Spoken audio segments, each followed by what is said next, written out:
Chris, in your report, you talk about three pathways to 2050. One would be the Petrostate path, another the Norway path, and the third would be the Electrostate path. Can you give us just a broad overview of those, please? Yeah, no, I laid those paths out just to kind of provoke people's imaginations, right? Like each one of them could happen. They're substantiated by reality and how things are evolving. And there's indications in the economy that we could go down any one of those three. The pure petrostate is where we start to abandon conversion to electric vehicles, heat pumps, adding renewables to our grid, and just focus on selling more oil, selling more gas, selling more coal. And that might do all right for a little while. And, in the short run, we'll do all right. But in the long run, as the world converts, the value of those are going to fall, our exports will fall, and gradually we'll kind of, you can imagine sort of rust belt, like a bit of a rust belt North America, if the Americans stay on that path. The middle one is Norway, which drove hard down the extra electrostate path and drove down hard down the oil export path at the same time.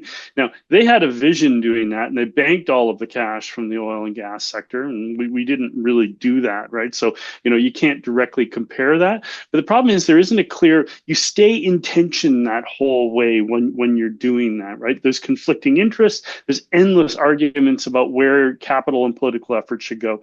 The electrostate path is, okay, we have an oil and gas sector, we have an LNG and what have you, but we have a plan to extract as much value from as possible without a whole lot of extra reinvestment. And we have a plan to slowly shut it down and support those communities, retrain the workers. But most of our investment goes into the new sectors, such that we're 80-90% down that path by mid-century.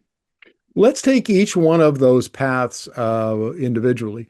And I find the petrostate path interesting because that seems to be the path we're on today. And all the national energy conversation in Canada is all bound up with pipelines, LNG expansion, and expansion of the oil sands to fill the pipelines. And there's very little discussion, despite some talk about it during the national election in the spring, about electrification, national power grids, that kind of thing. It seems to have fallen off the way to the wayside. But does that mean we're on the petrostate path? I have to say, looking at the amount of effort and where we're going and where the political discussion seems to be, our weight is leaning on. We talk about being also on the electrostate path, and certain regions in Canada are definitely on the electrostate path, but our political weight and our financial weight is on the petrostate path. That seems to be where we put it. Like, that's where all the discussion, like where all the arguments seems to be, where the billions seem to be flowing. Like, if we were truly on both paths or mainly electric, you'd see a much more investment in renewables, investment in transmission between regions, a clear invitation to global producers to bring your battery production, your critical minerals production, your electric vehicle production, everything to do with that sector to Canada, and that doesn't seem to exist. It seems to me, Chris, that the inherent weakness of the petrostate path is that it assumes that what happens at the global level, or has happened at the global level, will continue. And given China's emergence as the big electrostate and its strategy and its exports and its investment, to basically electrify the global south, where all the demand is supposed to come from, Canada's petrostate path may wind up running out of steam because the markets collapse. Yeah, and that's where the danger is, right? Like, there's already signs of weakness in the oil market, that it might be oversupplied. The LNG market likely is going to be oversupplied by the late 2020s. Coal's less traded, and there's both thermal coal and metallurgical coal and what have you. I think the dangers to metallurgical coal will come later. But there is signs of weakness in the global economy for fossil fuel demand. And it seems to me that if we're talking about the Norway path, that would be a more logical approach to this, because like Norway, we have a power grid that's very emissions, it's very robust. Yes. 84% non-emitting, dominated by hydro, just like Norway. We have all sorts of electrostate advantages, like critical minerals and so on. And at the same time, if we took that path, we would adjust our focus on oil and gas and to make sure that it was consistent with what the global markets wanted and that there were customers for what we want. And if that declined over time, we would have another strategy on the electric side to make up for it. Your take on that? Yeah, no, the Norway path is interesting, right? Because it's the middle one. It's the one. It seems like it should be the automatic default, right? Export, clean up export is like develop on the electrostate side, like which is Norway, what Norway is doing internally, right? But exporting as much oil at the highest value they can get, but as cleanly as they can. They're actually a very clean oil and gas producer, about as clean as they come. Partly because it's offshore, but they also make all sorts of other efforts as well, right? That would seem to be, in a logical world, would be our normal low thinking default path, but it does not seem to be the path we're on. I would love to see at least an evolution in this administration to something more like the Norway path, and then eventually we can have a conversation about a full electrostate plan.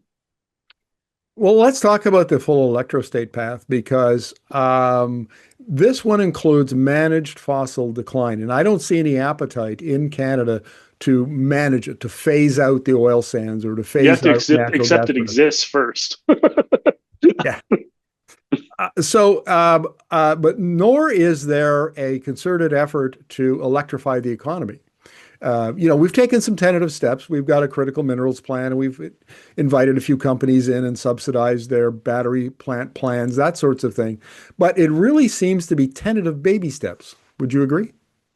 It's tentative baby steps, and really the key opportunities in my mind is to create the demand for electric vehicles in Canada, stick to our guns on the zero emissions vehicle policy, and create demand for heat pumps. And like on the residential and building side, have a plan for low emissions buildings, right? Everything to do with that in terms of heat pumps, electrification, solar batteries, domestic batteries, all that kind of thing, right? And have a plan for transport and buildings. And in that way, by creating demand in country, what you do is send a very strong signal to supply, come and invest here, build here, because you're not going to have to deal with all sorts of import-export issues. You're going to have all sorts of social license because you're employing locals, that kind of thing. But if you can create demand, you eventually pull supply in, domestic supply in. I've had some very interesting conversations with American entrepreneurs recently, and I'll reference here Jorge Varga, who's the CEO of Aspen Power. And so he does this kind of, they do renewables projects and they also, help electrify businesses and industries and so on. And we were talking about the relative costs of Chinese electrotech and particularly solar. And I mentioned that, Chinese solar panels go for like 9 cents a watt and then American ones go for 40 cents. And he said, you know what? It doesn't matter anymore. He said, because the costs have come down so much in the electrotech technology that even if the American costs of manufacturing a solar panel and a battery and digital controls is higher than China, the cost is still lower than doing combined cycle gas or coal or nuclear or hydro or any of those. He said it doesn't matter. We're still the low cost, even if we're a little higher than we would be otherwise. And you could see where in Canada you could pursue maybe the same kind of approach where, as you say, attract investment into solar panels, wind turbines, and all of that. Yes, it may not be as low cost as China, but it still would be cheaper than the fossil fuel alternatives. Yeah, it's cheaper than the fossil fuel alternatives, and it comes with all sorts of indirect and multiplier effects, right? Local employment, taxation, and you're building the industry and building the lobbying capacity of that industry to lobby for its own self, in Ottawa, in Edmonton, and into the various provincial capitals. You have to start somewhere, and generally you start small, and then you grow up from there, and things that are easier to do, and then you move on to the harder things. Right. And you can see where China, I think, and you alluded to this earlier, China has taken the position, and it started this 15, 20 years ago, is that you build up supply on supply electricity using wind and solar and batteries, but you also then at the very same time, you also scale up the manufacture of the demand side devices. So EVs and heat pumps and industrial heat pumps and all of that. So they rise together. And one supports the other. And that seems to me to be the kind of approach that Canada should be taking. Yeah, very much so. Like you think of it almost like an engine that drives itself, right? As long as there's demand for electric vehicles and for electric heat pumps, the supply will kick along. And as the demand and the supply starts to kick off and production kicks off, start getting the economies of scale, the economies of learning, and the thing starts. But you need policy spinning the wheel, especially at the beginning of the cycle. Yeah, exactly right. It becomes a virtuous circle after a while, Yeah, self-supporting. yeah. And so, what is it that we need to do? Like, if we agree that the petrostate path is probably not the best way to go, it's not aligned with where the global energy system is going, energy, global economy. Norway path has some attractions, but then again, there are weaknesses, and in case what about lack of demand, global demand after 2030 for Canadian oil and gas?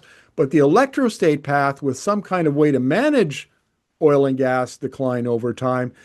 How do we put that on the agenda and move policy in that direction?